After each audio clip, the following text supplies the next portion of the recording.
तभी हम अपने आप को सुरक्षित रखते कि नहीं मेरे पास भगवान है, मुझे कोई गलत कर्म नहीं करना है। नहीं, जीभ पर भी, आंखों पर भी, कानों पर भी, शरीर पर भी। तो जब मनुष्य की देवताओं के माध्यम से पहली सीढ़ी हमारे पितरों की। अगर आपके पितृ ठीक है तो आप अपने इष्ट देवता के पास आ जाते हैं, जो भी जिसका इष्ट देवता है। इष्ट देवता की उपासना, अगर इष्ट देवता में आपके ठीक है, आपसे प्रसन्न है, तो आप आगे मां भगवती के चरणों में आ जाते हैं, दुर्गा। और जब वो देवी भी आप पर प्रसन्न हो जाती है तो वो देवी आपको शिव के चरणों में डाल देती है। और जब आप शिव के चरणों में आ जाते हो, वही शिव आपको नारायण के चरणों में डाल देते हैं। वैसे सारी लीला शिव की ही है। अंत में अगर वैसे तो पुराणों को, वेद को, उपनिषदों को पढ़ोगे तो ये कहना भी कठिन है कि वो अंत जो एक है वो स्त्री है या पुरुष है, ये भी मुश्किल है। उपनिषदों में जब हम प्रवेश करते हैं तो वो स्त्री या पुरुष को कहना बड़ा कठिन काम है, वो एक ही है। लेकिन अब हम शिव पुराण में जाते हैं, शिव पीछे अदृश्य, शिव और दुर्गा। ये शिव के पास जो तीसरा नेत्र है, ये शिव का नेत्र नहीं था, ये शक्ति का नेत्र है, ये देवी का नेत्र है, ये आपके कुल देवी का नेत्र है। ये नेत्र मां के पास था। इसलिए ज्यादातर माताएं या बिंदी ये जो लगती ना, ये मां के पास था। ये मां ने शिव को प्रदान किया, शिव का नहीं था नेत्र। जब मां प्रकट हुई तो मां ने कहा कि भाई मुझसे कौन विवाह करेगा। ब्रह्मा विष्णु तीनों को बोला, ब्रह्मा जी ने हाथ में, क्योंकि वो शक्ति आप में इतनी शक्ति है कि पुरुष आपके सामने कुछ भी नहीं है।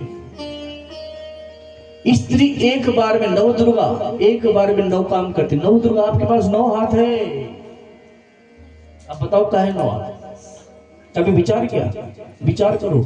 एक हाथ से रोटी भी बनाया, एक हाथ से लकड़ी भी डाली और घुटने में बालक को भी सुलाया, इधर भोजन भी परोसा, इधर और काम भी किया। स्त्री एक बार में 9 काम करती हुई तो 9 दुर्गा है।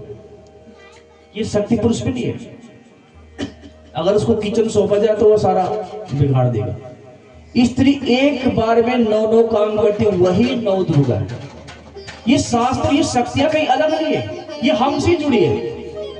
तो ये जो शक्ति है, ये शक्ति तो ये अभी शक्ति एक तो मैंने ये बता दिया, और इसी शक्ति पर मैं दूसरे ढंग से जाऊं तो ये जो बोलने की शक्ति, ये मां ही तो है।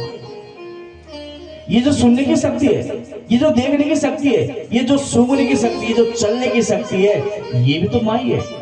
अब इस सारी शक्ति को आप इकट्ठा कर दोगे। आंखों की शक्ति बुरा नहीं देखना है, कानों की शक्ति बुरा नहीं सुनना है, नाक की शक्ति बुरा नहीं सूंघना है, जीभ की शक्ति बुरा नहीं खाना है, शरीर की शक्ति बुरा नहीं चखना है। तो जब ये सारी शक्ति आपकी इकट्ठा हो जाती है तो यही शक्ति ये यहाँ पर आ जाती है। और जब ये शक्ति यहाँ आ जाती है तो यहाँ से अब सबका चेहरा, अभी आपको पता ही नहीं, मैंने आप सबको अपनी ओर खींच रखा है। आप मेरे साथ मौन होकर बातें करो, मैं कुछ नहीं बोल रहा, मैं वो बोल रहा हूं जो आप सुनना चाहते हो। आप मौन होकर मुझसे पूछ रहे, मैं यहां से जवाब दे रहा हूं, बस। ये शक्ति जब यहां आ जाती है तो ये सब चेहरों पे सब दिखता है। तो ये शक्ति सब मां की है। तो उस मां ने जब ब्रह्मा ने हाथ कर दिया, विष्णु भी खड़े कर दिया, तो शिव ने कहा कि मैं तैयार हूं।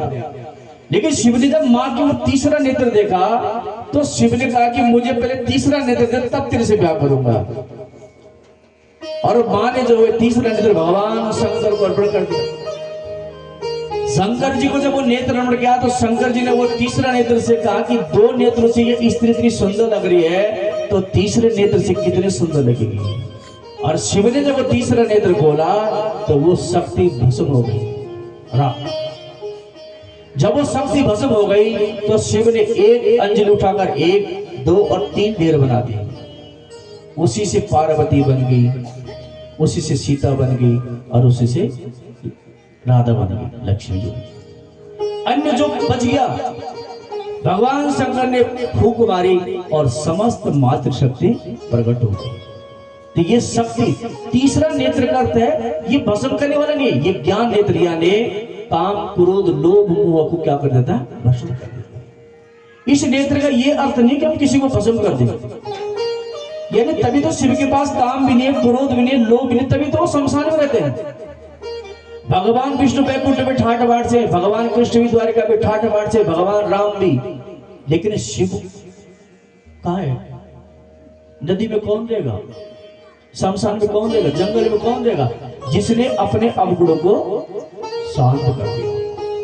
तो तीसरा नेत्र जिसका जागृत हो जाता है, जो मैं परसों कह रहा था कि यहाँ पर नाभि पर चक्र है, ये कुंडली शक्ति हमारे अंदर 7 बीज है। मूलाधार नाभि से 4 अंगुल नीचे, जहां पर हम सबकी ऊर्जा रुकी पड़ी है। 5 साल का जब बालक होता है तो उसके माथे को देखोगे तो ऐसे करता है। हम उन्नति क्यों नहीं करते? ध्यान से सुनना। 5 साल के बालक का जो माथा होता है, 2-3 साल का, वो ऐसे ऐसे करता है, क्योंकि उसकी एनर्जी यहाँ रहती है। और 5 साल से जब वो छठे में प्रवेश होता है, 5 साल तक मनुष्य केवल मनुष्य है, और 5 साल के बाद हम राक्षस बन जाते हैं। राक्षस अवगुणों से घिर जाते हैं। अब जब एनर्जी यहां पर आती है तो यहां से संसार है, वासना है, काम है, क्रोध है, लोभ है, मोह है, मच है, अविद्या है, अहंकार है। अब हमने इस शक्ति को, अगर आपकी शक्ति एनर्जी यहां पर है मूलाधार पर, तो आप संसार पर चिपके हुए हो, भोग लो, आप योगी नहीं बन सकते। आपको इस शक्ति को यहां चढ़ाना है, तो इसको योग के द्वारा जब ऊपर को चढ़ाओगे, सूर्य की किरणों के द्वारा जब, तो ये एनर्जी या मंत्र के द्वारा जब हम मंत्र जाप करते हैं, तो यही ऊर्जा हमारी धीरे धीरे मूलाधार, मणिपूरक, हृदय चक्र, सरस्वती चक्र, और फिर आज्ञा चक्र, और फिर यहां आ जाती है। ये जब ऊपर को आ जाती है, अभी हमारा ये जो पूरा काम है, ये आंख, ये जो है इस शरीर के लिए काम करता है। लेकिन जब ये एनर्जी हमारी यहां आ जाती है, तो ये शरीर हमारा इसके लिए काम करता है। किसके लिए? बुद्धि के लिए। तब हम शरीर से मुक्त हो जाते हैं। तो इसको ऊपर को चढ़ाना है, तो ओम नमो भगवते वासुदेवाय, और थोड़ा सूर्य की किरणों में अपनी नाभि पर धूप लगाओ और अनुलोम विलोम करो। तो ये धीरे धीरे जब यहाँ चढ़ती है, तो ये हमारा खुल जाता है, और इससे हम पूरे लोगों को सही दिशा और अपने आप को काबू। तो ये शिव जी का तीसरा नेत्र, अर्थात ज्ञान नेत्र। और एक ज्ञान चक्षु जिसका खुल जाए, कभी आप लोग आंखें बंद करना, ध्यान से होता ही, आंखें बंद करोगे तो आपका ध्यान यहाँ पर आएगा। तो जब रोज आंखें बंद कर 1 घंटा 2 घंटे रहोगे, तो तब भी ये एनर्जी हमारी यहाँ आ जाती है, और जब यहाँ पर आ जाएगी, तब मोक्ष रूपी फल की हमें प्राप्ति हो जाती है। तो इस प्रकार से जो है ये मां का है। तो शक्ति जो है स्त्री के रूप में भी है, और शक्ति हमारे स्वयं के अंदर भी है, बोलने की, चलने की। इसलिए इस शक्ति को ज्यादा मत बोलो। अब हम बोल बोल के एनर्जी खत्म कर देते हैं, फालतू की बोलते, क्या बोल रहे सुबह शाम तक। इसलिए समझदार विद्वान लोग कम बोलते, मौन रहते हो। मौन रहना सीखो। जितना मौन रहोगे, उतनी आपकी एनर्जी इकट्ठा होगी। शारीरिक काम करने से ज्यादा मनुष्य बोलने में थकता है, इसलिए कम बोलो। तो इधर आप भगवान 5 वर्ष हुए, भगवान ने गाय चराने का विचार किया, वत्सासुर का वध किया, वकासुर का किया। अब अघासुर जो है एक मुंह खोल के बैठा है। आज भगवान ने अपने गोप वालों को बोला कि सभी लोग अपने अपने घर से कलियुगा बनाकर लाए, और अपने अपने बछड़ों को चरने जाएंगे, और वहीं प्रसाद ग्रहण करेंगे। श्याम सुंदर का भी सेवा, जब मैं प्रातःकाल बंसी बजाऊंगा, तो सब अपने अपने बछड़े खो देना। और भगवान ने बंसी बजाई, सबने कलियुगा बांधा, जंगल की ओर चल पड़े। जब जंगल में गए तो वहां पर अघासुर मुख खोलकर बैठा है, और गायों को लगा, गोप वालों को लगा कि भाई ये कोई सुरंग है, और उसके मुख के अंदर प्रविष्ट हो गए, और इसने मुख खोला। अंत में भगवान कृष्ण बलराम जब गए, तो भगवान ने कहा कि भैया ये तो कोई राक्षस है, हम लोग को लगा कोई गुफा है। और जब भगवान कृष्ण बलराम उसके अंदर प्रविष्ट हुए, इसने मुख बंद किया, और भगवान ने अपना विराट रूप बनाया, और इसका गला रुदा, ये खत्म। तो जब इसने सबको मार दिया था, तो भगवान ने पुनः सबको जीवित किया। ब्रह्मा जी ने ब्रह्मलोक से देखा, तो भगवान की स्तुति की कि प्रभु आप धन्य हैं। चलते चलते शाम का समय हो गया था, भूख आदि लगी, जंगल में प्रवेश किया। और जब जंगल में प्रवेश किया, तो आज मानो भगवान ऐसा लग रहा कि रंगमंच के कलाकार हो, पीतांबर धारण कर रखा है, बंशी अपनी कमर में ठोसी है, अब जब हरी हरी घास भगवान ने देखी तो समस्त गोप वालों को कहा कि हमारे ये जो बछड़े यही घास कर लेंगे और हम अपना अपना कलेव खा लेते। भगवान को बीच में घेर दिया, चारों तरफ गोपाल बैठ गए, सबने अपनी अपनी पोटली खोली, लेकिन एक बालक ऐसा कि जो पोटली नहीं खोलता है। जब सबने पोटली खोली, किसी में आलू के पराठे, किसी में मूली, किसी में गाजर, किसी में गोभी, किसी ने हलवा, मालपुए, पकोड़े, आम का अचार, नींबू का अचार, अदरक का अचार, सबने खोले और सब बड़ी प्रसन्नता के साथ भगवान श्री कृष्ण को अर्पण करे। किसी को भात, खिचड़ी, लेकिन एक गोप है जिसकी उंगलियां कांप रही, हाथ कांप रहे, गांठ नहीं खोल पा रहा है। भगवान ने चारों तरफ देखा तो उसको पूछा कि मित्र तुम भी खोलो, तुम क्यों नहीं खोलते हो? ये कदे कने पहले सबका प्रसाद पाले, मैं बाद में खोलूंगा। भगवान ने कहा कि नहीं मित्र, जब तक तू नहीं खोलेगा तब तक हम किसी का प्रसाद ग्रहण नहीं करेंगे। ये रो पड़ा का कन्हैया क्यों मेरी गरीबी का पुल पट्टी खोलता है।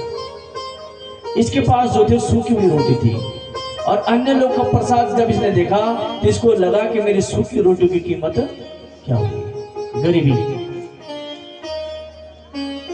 गरीबी बुरी चीज है, लेकिन गरीबी में ईश्वर को भूलना गलत बात है। गरीबी को हम कर्म के द्वारा, मेहनत के द्वारा दूर कर सकते। गरीब व्यक्ति को कभी हताश और निराश नहीं होना चाहिए, ध्यान रखना। और वैसे गरीब भगवान किसी सौभाग्यशाली को रखता, क्योंकि गरीब आदमी बड़ा बनता है।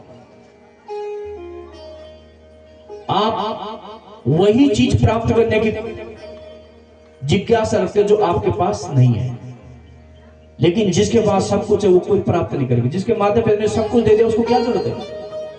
तो कहा गरीब होना कोई बुरी बात नहीं। ये गरीब था, निर्धन था, इसको लगा सूखी रोटी की क्या कीमत होगी। भगवान ने कहा नहीं तू खोल, जब तक तू नहीं खोलेगा। इसलिए कांपते कांपते, डरते डरते खोली पोटली, सूखी रोटी, रो पड़ा। भगवान ने पहले इसी की प्रसाद पाया। जब इसका प्रसाद पाया तो सब गोपाल का कन्हैया सूखी रोटी खा रहा है, खाना सुंदर सुंदर। भगवान ने कहा कि मित्र, मैं तो तेरे अंतर का भाव जानता हूं। तेरे अंदर भी यही भाव होता था कि काश मैं भी इस योग्य होता कि इसको ऐसे भोजन। ये तो हमारे सबके अंदर भाव था कि कहा मित्र मैं सब इसलिए, ये मत सोचो कि भगवान हमें नहीं मिलेंगे, हम गरीब है, हम निर्धन है, हम भगवान, ऐसे नहीं। आप भाव बनाओ। कहा मित्र मैं तेरा भाव जानता हूं कि तेरे अंदर ये बात है, काश मेरे पास भी इतना होता कि मैं भी भगवान को दे पाता। कहा मित्र तेरी माँ, इनकी माँ तो एक है और तेरी माँ है पूर्णमासी। अरे सांडल ऋषि तेरी माँ ने जो तेरे पिता की सेवा की है और उसके पवित्र हाथों से जो भोजन बना है मुझे वो बहुत पसंद है। तो भगवान को ध्यान रखना, गरीब और अमीर, अगर किसी अमीर व्यक्ति को सम्मान मिलता है तो केवल उसकी अमीरी के कारण। जब तक अमीर है, जब तक पद है, पद समाप्त होने के बाद कोई उसको नहीं पूछता। इसलिए ईश्वर के द्वार में अमीर और गरीब नहीं, आप केवल अच्छा संकल्प लिया करो। हमेशा यह संकल्प लिया करो कि भगवान मुझे भी योग्य बनाना कि मैं भी अपने पितरों के उद्धार के लिए आपको अपने द्वार पर बुला सकूं। अच्छे संकल्प लिया करो, और जब इस प्रकार से संकल्प लोगे तो जरूर ईश्वर आपकी मनोकामना पूर्ण करेंगे। तो भगवान ने प्रसाद, ब्रह्मा जी को लगा कि वहां पर तो नारायण है, लेकिन जब वो सूखी रोटी खाए थे ये तो आम आदमी है। और ब्रह्मा जी ने गोपकालों को, जो भगवान ने जीवित किए थे, उनका हरण कर दिया। भगवान गोपकाल को देखने गए तो गाय को देखने गए, गाय नहीं मिली, वापस आए तो गोपकाल भी नहीं। भगवान ने पुनः गोपकाल प्रकट कर दिए। 1 साल बाद ब्रह्मा जी को ध्यान आया कि देखूं जरा गोकुल में क्या स्थिति है, वृंदावन में, तो सब वैसे के वैसे। ब्रह्मा जी ने उधर देखा जिनको बंदी बना, सब वैसे। ब्रह्मा जी तुरंत भगवान के पास एक क्षमा याचना मांगी कि प्रभु मुझे क्षमा करना, मैंने अज्ञानता के कारण। तो ब्रह्मादि देवता भी भगवान नारायण को नहीं समझ पाए,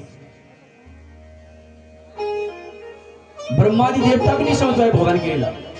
इसलिए ये जिन देवताओं की हम पूजा करते हैं ये देवता भी भगवान है। ये भगवान, मैंने कहा था भगवान एक है, वो वही ईश्वर हमारे पितृ बनकर हमारे अंदर, वही हमारी माता बनकर हमारे अंदर, जैसी हमारी भावना होती है उसी भाव में वो देवता प्रकट हो जाता है। एक है।